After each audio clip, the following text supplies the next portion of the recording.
ప్రజాపాలన కార్యక్రమంలో భాగంగా మూడవ రోజు చెన్నూరు ఎమ్మెల్యే వివేక్ వెంకటస్వామి పాల్గొన్నారు. ఈ సందర్భంగా వారు మాట్లాడుతూ మంచిర్యాల జిల్లా మందమరి పట్టణంలో అధికారులు ఏర్పాటు చేసిన కౌంటర్ల వద్ద 6 గ్యారంటీ పథకాలకై ప్రజల నుండి దరఖాస్తులు స్వీకరించారు. రాష్ట్ర ప్రభుత్వం ఆదేశాల మేరకు మందమరి పట్టణం మున్సిపాలిటీలోని 24 వార్డుల్లో కౌంటర్లు ఏర్పాటు చేశామని, ప్రజలు తమ తమ రేషన్ కార్డు, ఆధార్ కార్డు వెంట తీసుకొని పోయి 6 గ్యారంటీ పథకాలకు సంబంధించి దరఖాస్తులు చేసుకోవాలన్నారు. మున్సిపల్ కమిషనర్ గద్దెరాజు కౌంటర్ల వద్ద అన్ని ఏర్పాట్లు చేసి ప్రత్యేక అధికారులను నియమించామని తెలిపారు. ఈ కార్యక్రమం జనవరి 6వ తేదీ వరకు ఉంటుందని ఆయన తెలిపారు. ప్రతి ఒక్కరూ ఈ అవకాశాన్ని సద్వినియోగం చేసుకోవాలని ఆయన కోరారు. ఈ కార్యక్రమంలో మందమరి మున్సిపాలిటీ కమిషనర్ గద్దెరాజు, మండలం తహసీల్దార్ చంద్రశేఖర్, ఎంపీడీఓ శశికళ మరియు ప్రభుత్వ అధికారులు, పట్టణ కాంగ్రెస్ నాయకులు పాల్గొన్నారు.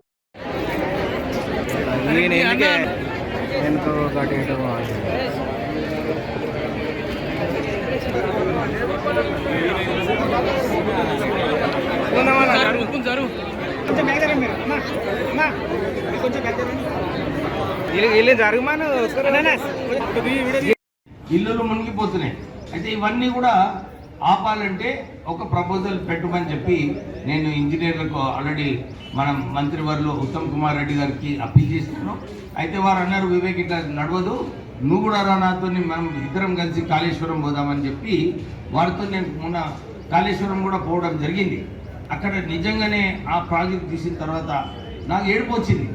ఎందుకంటే రాష్ట్ర ప్రభుత్వం అంటే ఎవరు ప్రాజెక్టులో ఖర్చు పెట్టింది, కానీ ఆ ప్రాజెక్టుల ఖర్చు పెట్టిన తర్వాత ఇంతకుముందు మోటార్లే మునిగిపోయింది. ఇప్పుడు పిల్లర్ల క్రాక్స్ వస్తున్నాయి. ఇంత పెద్ద ప్రాజెక్టుల ఎక్కడన్నా పిల్లర్ల క్రాక్స్ వస్తాయా? సరిగా క్వాలిటీ కంట్రోల్ చూస్తలేరు, మెయింటెనెన్స్ సరిగా లేదు. అక్కడ చూస్తే అప్ స్ట్రీము డౌన్ స్ట్రీమ్లా నీళ్ళు వచ్చేటప్పుడు మంచిగా ఫౌండేషన్ చేయాలి.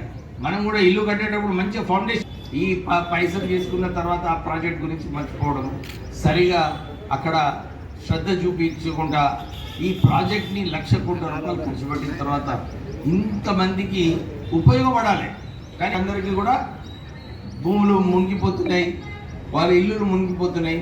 అంటే ఒక ప్రపోజల్ కూడా ఇవ్వడం జరిగింది ఆల్రెడీ. త్వరలోనే ముఖ్యమంత్రి గారి దగ్గర తీసుకెళ్ళి ఈ బ్యాక్ వాటర్స్ మన నియోజకవర్గంలో రాకుండా చేయడానికి కూడా త్వరలోనే ఒక ప్రపోజల్ తీసుకెళ్ళి శాంక్షన్ చేయించుకొని ఈ వచ్చే వర్షాకాలం ముందు ఈ బ్యాక్ వాటర్స్ వలన మన ప్రాంత ప్రజలు నష్టపోవద్దని చెప్పి త్వరలోనే దాంట్లో ఒక నిర్ణయం కూడా తీసుకోపోవడం జరుగుతుంది. కొత్త ఉద్యోగాలు కల్పించాలని చెప్పి నేను అప్పుడు ఎలక్షన్ క్యాంపెయిన్లో చెప్పడం జరిగింది. నేను త్వరలోనే ఢిల్లీకి పోయి ఏదైతే టెండర్స్ ఇంతకుముందు టెండర్స్ పిలిచినప్పుడు ఎవరు అప్లై చేయలేదు. 4 మైన్లలో ఒకటే మైన్లో అప్లై చేసినట్ట. ఇప్పుడు సింగరేణి సంస్థకు మంచి బలం ఉన్నది, టెక్నికల్ ఎక్స్పర్టీస్ ఉన్నది, మనుషులు ఉన్నారు పనిచేసే వాళ్ళు. వీళ్ళందరూ కూడా మంచిగా అప్లై చేస్తే మనకు 2,060 మిలియన్ టన్ల బొగ్గు ఉన్నది కొత్త మైన్లలో. దీన్ని కూడా అమలు చేసే అవసరం ఉన్నది. దీనివలన మనకు కూడా ఉద్యోగాలు వచ్చే అవకాశాలు ఉన్నాయి.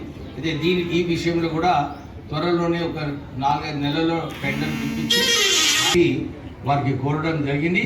సరే అని వారు కూడా నాకు విశ్వాసం కల్పించినారు. అట్లానే సింగరేణి పవర్ ప్లాంట్లు కూడా 850 మెగావాట్ల కొత్త ఎక్స్పాన్షన్ ఏదైతే కావాలో దాని ద్వారా కూడా మన నియోజకవర్గ ప్రజలకు ఉద్యోగాలు కల్పించే అవసరం ఉంటుంది. అది కూడా తొందరలోనే నిర్ణయం తీసుకొని 1-2 సంవత్సరాలలో ఆ ప్రాజెక్ట్ కూడా పూర్తి చేయాలని చెప్పి మేము సింగరేణి సంస్థకు కోరడం జరిగింది.